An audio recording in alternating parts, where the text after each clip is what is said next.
ती काही भागात मुसळधार होतोय, कुठं ढगफुटी होते. आता जायकवाडीत पाणी यायला चालू झालं.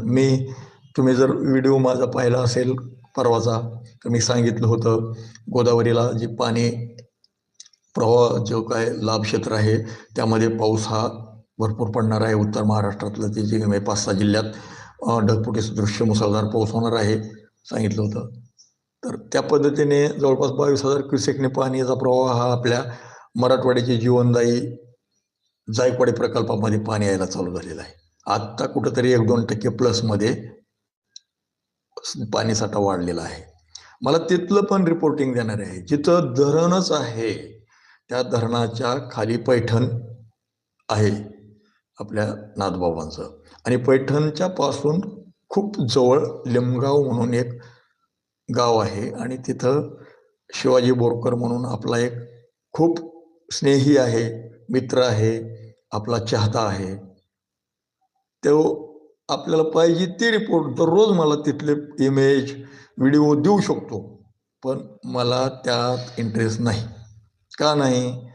हे काम त्या प्रशासनाचं असतं, धरण पातळी वगैरे याची. आता मी माझ्या धरणाचं माझ्या वैयक्तिक इथं माझ्या शेतातच त्याचं पाणी 2-2.5 एकरावर येऊन थांबतं. त्या धरणाचा अपडेट देत असतो. पण त्या धरणात आणखी ओघळच गेला नाही. कसलीच नदी इथली शिना नदीला अद्याप पाणीच आलेलं नाही. आता या फेरामध्ये एखाद्या वेळेस माझी शिनामाई सुद्धा रिलीज होईल, व्हायला चालू करेल अशी आशा आहे. अचानक जर काही घडलं तर नक्कीच घडेल. नगर अहमदनगरवरून, अहिल्यानगरवरून ही शिना उगम पावलेली आहे आणि तिच्यावर जवळपास 125 किलोमीटरवर आमचं शिना कोळेगाव धरण आहे. त्याच्यामध्ये एक गांगर्डी लिमगावला एक प्रकल्प आहे, छोटे बंधारे 10-12 आहेत.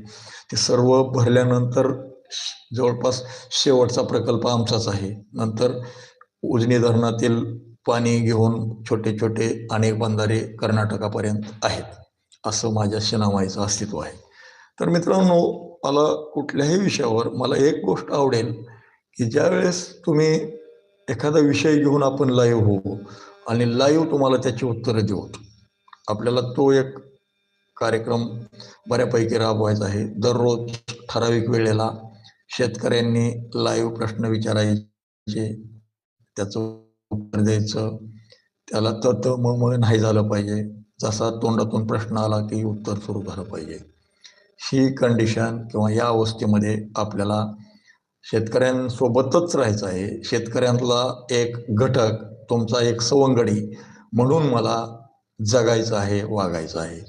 माझं काय चुकत असेल स्पष्टपणे तुम्ही सांगा, मी तो बदल करेल.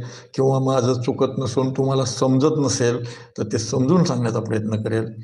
तुमचा शेतकऱ्याचा मित्र विश्वनाथ दादा आपली रजा घेऊ इच्छित आहे.